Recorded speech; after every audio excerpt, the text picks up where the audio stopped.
अहो आता टेन्शनच सोडा, चिकन टिक्का बिर्याणी खायची आहे इतकंच ना, मग ही दमदार चिकन टिक्का बिर्याणी तुम्ही ट्राय करा ना, ज्याची चव आहे आरारारा खतरनाक।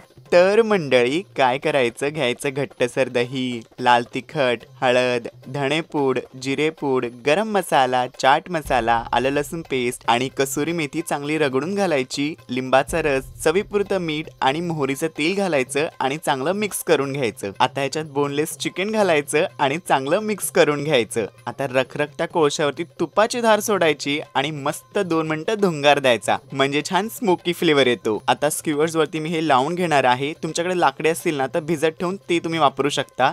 मस्त ओपन फ्लेम वरती भाजून घ्यायचे असे। आहा काय दिसतायत बघा मंडळी। आता पितळेच्या हंडीमध्ये घालायचं तेल, तमालपत्र, टमाटर घालायचं, छान मौसूद पडलं की घालायचं आलं लसूण पेस्ट, मिरची, दही, बिर्याणी मसाला, लाल तिखट, धणेपूड, जिरेपूड, हळद, काश्मीरी लाल मिरची पावडर, तळलेला कांदा आणि त्याचं तेल घालायचं, चवीपुरतं मीठ घालून पुदिना आणि कोथिंबीर घालून छान मिक्स करायचं आणि तेल सुटलं की मग घालायचं चिकन टिक्का, छान मिक्स करून ना 1-2 मिनिटं ठेवायचं। मग कोथिंबीर, पुदिना आणि बिरिस्ता घालायचा, बेस तयार। आता लगोलगच ना तांदूळ शिजवण्यासाठी कडकडीत गरम पाण्यामध्ये मीठ आणि हे सगळे जिन्नस घातलेत।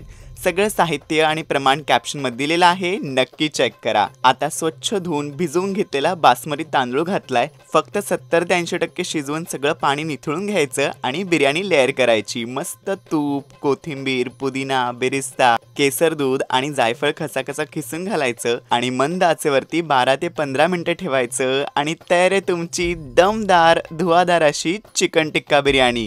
गॅरंटी देऊन सांगतो सगळ्यांनाच आवडेल। मग आता वाट कशाची बघताय, बसताय ना मंडळी।